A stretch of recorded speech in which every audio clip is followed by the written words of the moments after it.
di mana banyak tokoh akan mengklaim dirinya sebagai Satrio Piningit. Padahal sejatinya mereka hanyalah bayangan kosong dari kebenaran yang sesungguhnya. Mereka adalah satrio palsu. Mereka datang bukan sebagai pembawa cahaya, tapi sebagai pemilik ambisi dan citra semu.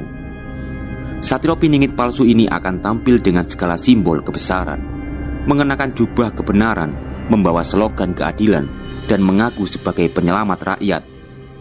Namun yang sesungguhnya mereka perjuangkan bukanlah perubahan spiritual dan moral, melainkan kekuasaan, kehormatan, dan pengaruh. Mereka bukan datang untuk membebaskan, tetapi untuk mengikat dan menguasai.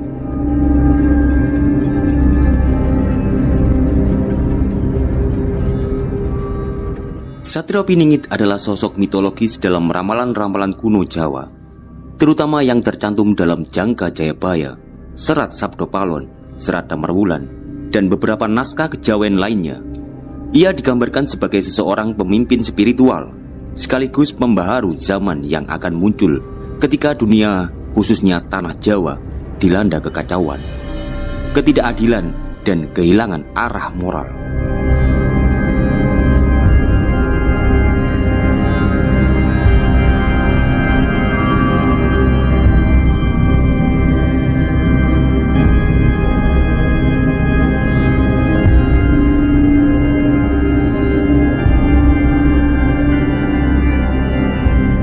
Ramalan tentang keluarga Satrio Piningit bukan hanya tentang kemunculan seseorang, melainkan tentang perubahan besar dalam tatanan kehidupan dan kesadaran manusia. Dalam berbagai ramalan, kemunculan Satrio Piningit selalu didahului oleh tanda-tanda zaman yang disebut dengan zaman edan, kolobendu, atau masa kerusakan moral dan sosial. Di masa ini, pemimpin tak lagi berpihak pada rakyat, kebenaran dibungkam, keadilan diperjualbelikan, dan kemanusiaan kehilangan arah. Banyak ramalan menyebut bahwa saat itulah Satrio Piningit akan keluar dari penyembunyiannya.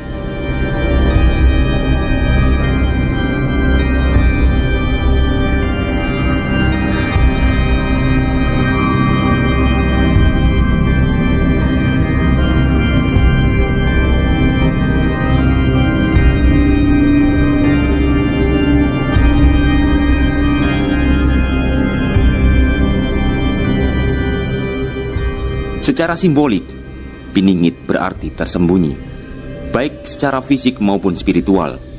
Ia bukan sosok yang mudah dikenali.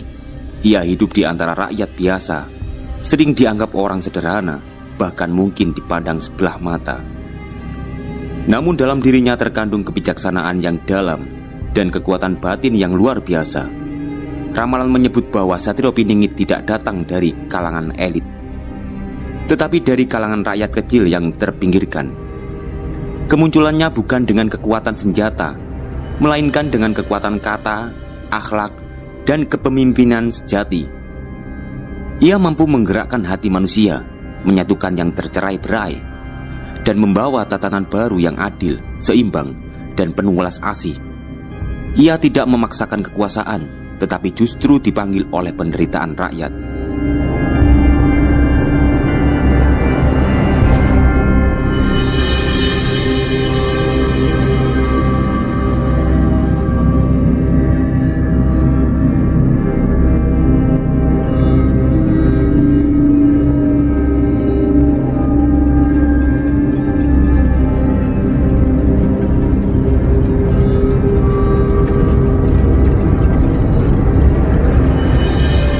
Dalam Jangka Jayabaya, kemunculan Satrio Piningit sering dikaitkan dengan datangnya zaman Kolosebo, zaman di mana segala hal tampak indah di luar, tetapi rusak di dalam. Disinilah ramalan menyebutkan bahwa bumi Jawa akan diguncang dari dalam, bukan hanya oleh bencana alam, tetapi oleh krisis batin manusia. Satrio Piningit akan muncul setelah rakyat benar-benar kehilangan kepercayaan kepada kekuasaan dan mulai mencari kebenaran sejati dari dalam dirinya.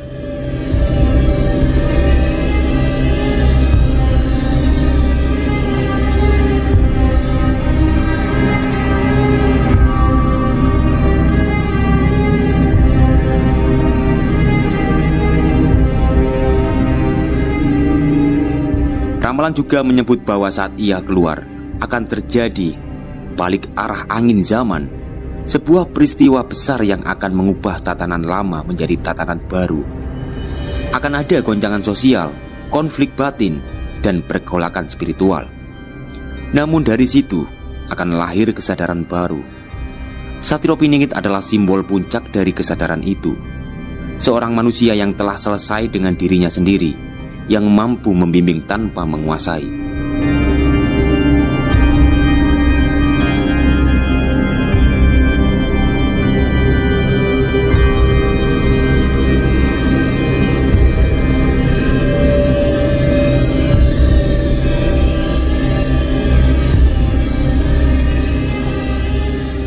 Istilah Satrio Piningit berasal dari khasanah budaya dan spiritualitas Jawa, merujuk pada sosok tersembunyi yang diyakini akan muncul sebagai pembawa perubahan besar, keadilan, dan kebijaksanaan di masa sulit.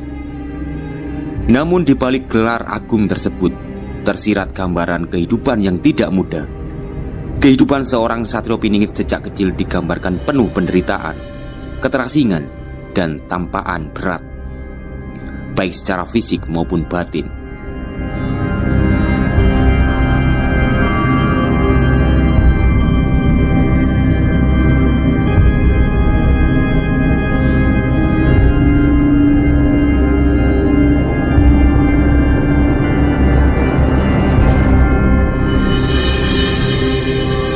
Satrio Piningit tidak dilahirkan dari kemewahan atau kekuasaan, melainkan dari latar belakang rakyat biasa, bahkan cenderung dari lingkungan yang serba kekurangan. Sejak kecil, ia hidup dalam keadaan minim fasilitas, jauh dari kenyamanan. Masa kanak-kanaknya tidak diisi dengan keceriaan seperti anak-anak pada umumnya, tetapi justru dengan berbagai kesulitan yang membentuk daya tahan, kebijaksanaan, dan jiwa pengabdian.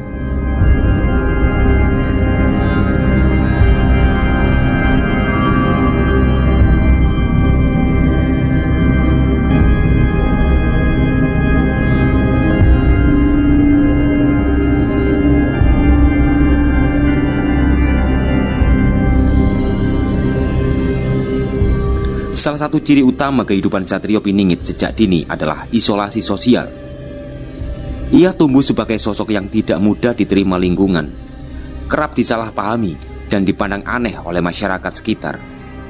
Dalam tradisi spiritual Jawa, ini dianggap sebagai bagian dari proses penyucian batin atau lagu prihatin, di mana seorang calon pemimpin harus menjalani jalan sunyi, jauh dari pujian dan popularitas.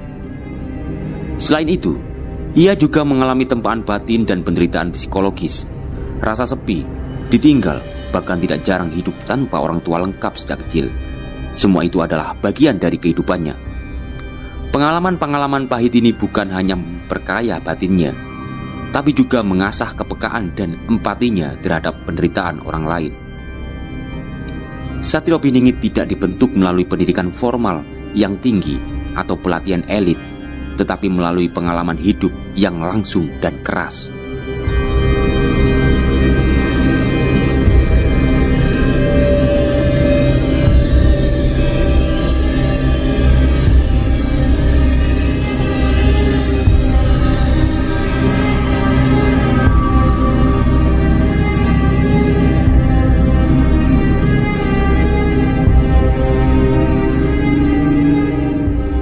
Aspek spiritualitas tinggi sudah mulai tampak sejak kecil. Ia dikenal memiliki kepekaan spiritual, daya rasa yang dalam, dan intuisi kuat terhadap kebenaran dan ketidakadilan. Namun karena belum dimengerti oleh masyarakat awam, kemampuannya ini sering dianggap tidak wajar. Oleh karena itu, kehidupan masa kecil Satrio Piningit juga diwarnai dengan penerimaan terhadap ejekan, hinaan, dan pengucilan. Secara umum, kehidupan keras seorang Satrio Piningit sejak kecil mencerminkan pola pembentukan karakter melalui penderitaan. Dalam budaya Jawa, hal ini dipercaya sebagai proses laku spiritual alami, di mana seseorang benar-benar disiapkan untuk peran besar bukan melalui kemudahan, melainkan melalui penderitaan yang mendewasakan.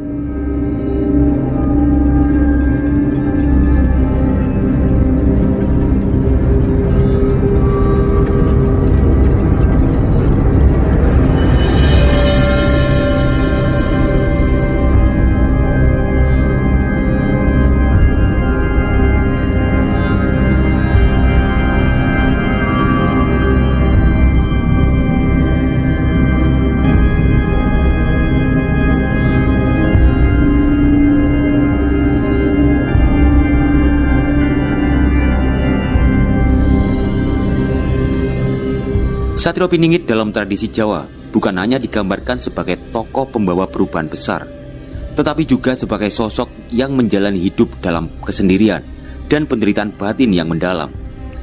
Salah satu aspek penting dari kesunyian hidupnya adalah kisah asmara yang selalu kandas, yang bukan tanpa alasan, melainkan bagian dari perjalanan spiritual dan takdir berat yang ia pikul. Dalam perjalanan hidupnya, cinta bagi Satrio Piningit bukan tempat bernaung, melainkan ujian yang terus-menerus mengasah jiwanya.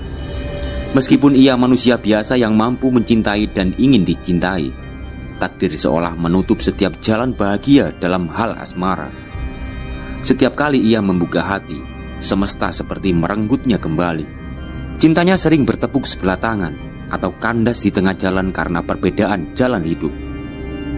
Restu yang tak datang, atau bahkan karena ia sendiri yang memilih menjauh demi tidak menyeret orang yang dicintai ke dalam beban berat kehidupannya.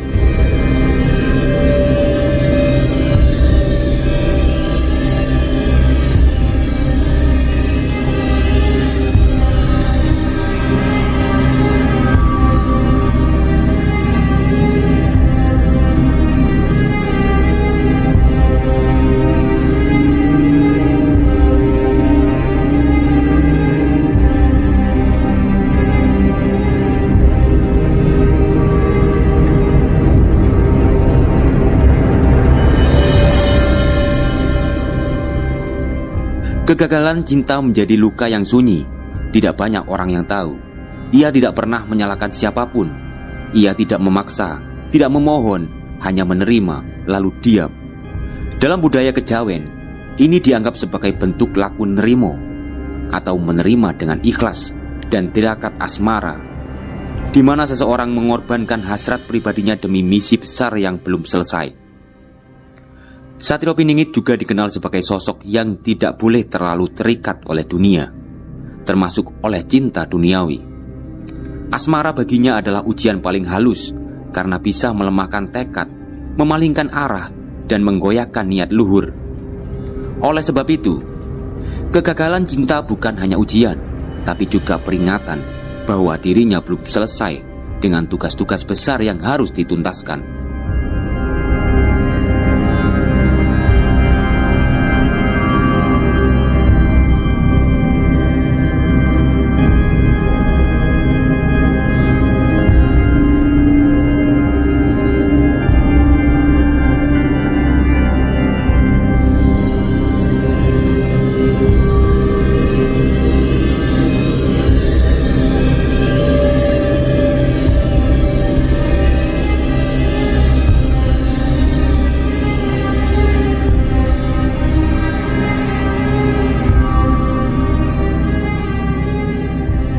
Cinta yang gagal itu pada akhirnya menjadi bagian dari pembentuk jiwanya, membuatnya semakin bijak, dalam, dan tangguh. Ia bukan tidak bisa mencinta, tetapi tidak diizinkan menikmati cinta dengan cara biasa. Di balik senyum tenangnya, tersimpan luka lama yang tak pernah benar-benar sembuh. Namun dari sanalah ia belajar untuk mencintai dengan cara yang lebih luas. Mencintai manusia, mencintai bumi, mencintai kebenaran, dan mencintai kehidupan itu sendiri, meskipun tak pernah benar-benar ia miliki.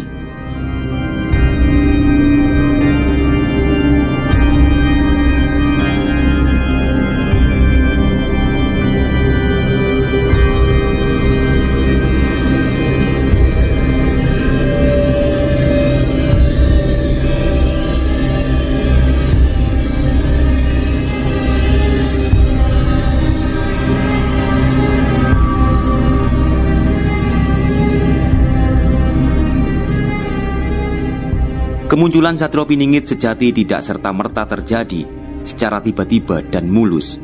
Justru, sebelum kemunculan sejatinya, dunia khususnya Nusantara akan mengalami masa penuh kekacauan, di mana banyak tokoh akan mengklaim dirinya sebagai Satrio Piningit. Padahal sejatinya mereka hanyalah bayangan kosong dari kebenaran yang sesungguhnya. Mereka adalah satrio palsu. Mereka datang bukan sebagai pembawa cahaya, tapi sebagai pemilik ambisi dan citra semu. Satrio Piningit palsu ini akan tampil dengan segala simbol kebesaran, mengenakan jubah kebenaran, membawa slogan keadilan, dan mengaku sebagai penyelamat rakyat. Namun yang sesungguhnya mereka perjuangkan bukanlah perubahan spiritual dan moral, melainkan kekuasaan, kehormatan, dan pengaruh. Mereka bukan datang untuk membebaskan, tetapi untuk mengikat dan menguasai.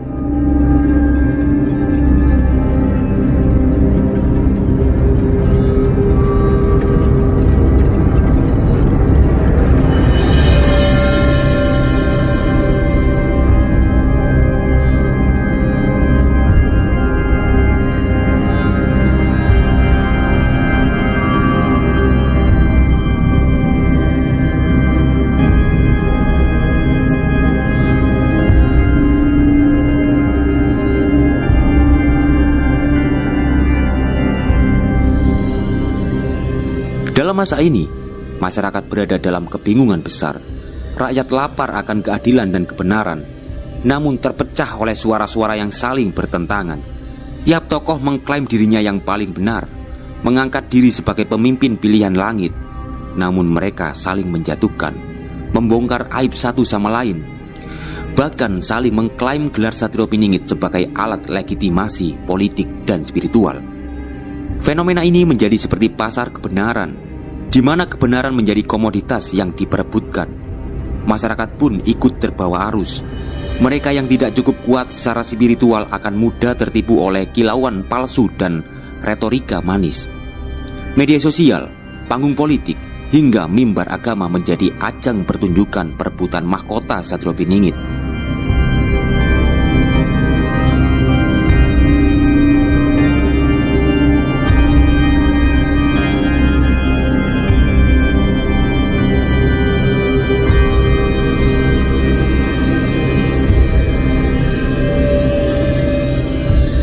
Pada masa ini, kebenaran menjadi bias dan suara sejati dari sang Satrio Piningit yang sesungguhnya justru tenggelam dalam hiruk-pikuk dunia yang gaduh. Satrio sejati tetap diam dalam sunyi, menunggu waktu yang tepat. Ia tidak memaksakan diri, tidak menampilkan diri, sementara para satrio palsu semakin gila dalam berebut pengakuan. Mereka menciptakan sebuah golongan, menanam pengaruh, bahkan membentuk gerakan atas nama spiritualitas yang disalahgunakan. Namun dalam kebingungan itu, sesungguhnya alam sedang bekerja. Semakin banyak yang mengaku sebagai satrio, maka semakin dekat waktu munculnya sang sejati. Sebab menurut ramalan, kebohongan akan mencapai puncaknya terlebih dahulu sebelum kebenaran datang seperti fajar di ujung malam.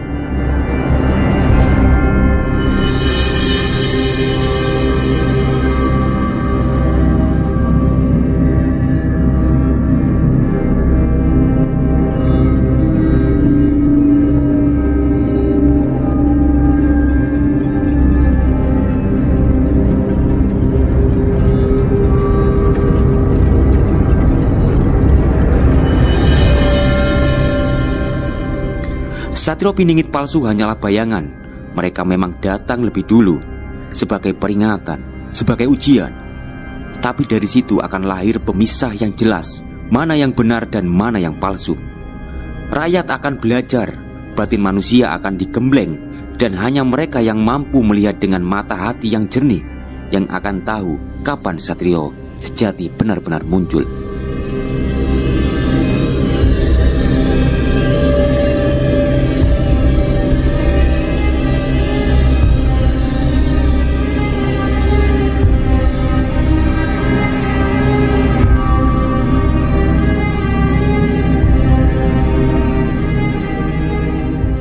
Satrio Piningit bukan hanya sosok yang tersembunyi secara lahir, tetapi juga tersembunyi secara batin. Ia bukan seseorang yang bisa dikenali oleh mata biasa atau diukur dengan jabatan, popularitas, dan simbol-simbol duniawi. Karena itu, tidak semua orang mampu melihat Satrio Piningit. Sekalipun mereka melihatnya secara fisik, hanya segelintir manusia pilihan, mereka yang berhati bersih dan jernih batinnya, yang mampu mengenali siapa sebenarnya Satrio Piningit itu. Orang-orang ini bukanlah orang kaya, bukan tokoh publik, bukan pula mereka yang haus pengaruh. Justru sebaliknya, mereka adalah pribadi-pribadi sederhana yang menjalani hidup dengan ketulusan, kejujuran, dan kesadaran batin. Mereka tidak sombong dengan pengetahuan, tidak rakus dengan dunia, dan tidak mudah terpancing oleh gemerlap kepalsuan. Mereka adalah jiwa-jiwa yang telah membersihkan cermin hatinya, sehingga mampu memantulkan kebenaran meski datang dalam bentuk yang paling sunyi sekalipun.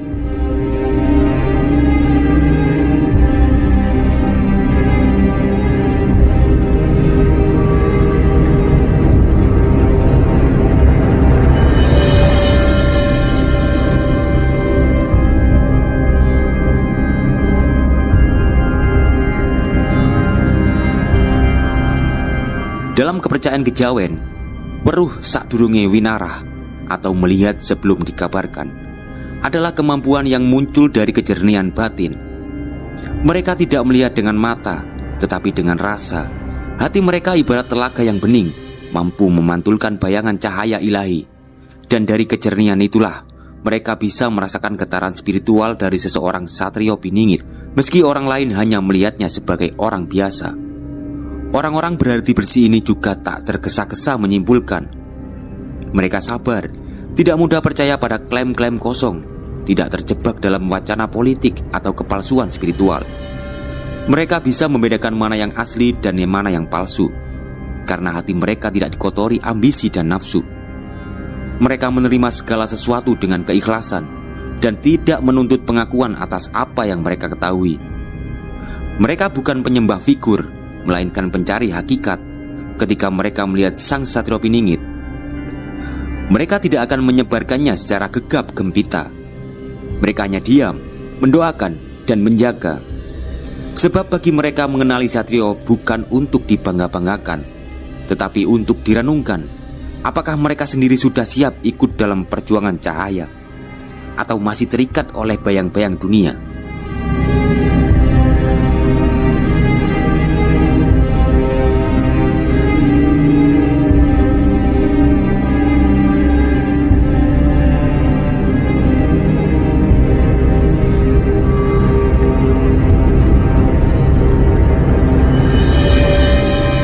Banyak yang mengira bahwa untuk melihat satrio piningit, seseorang harus memiliki kesaktian, ilmu laduni, atau wahyu langit.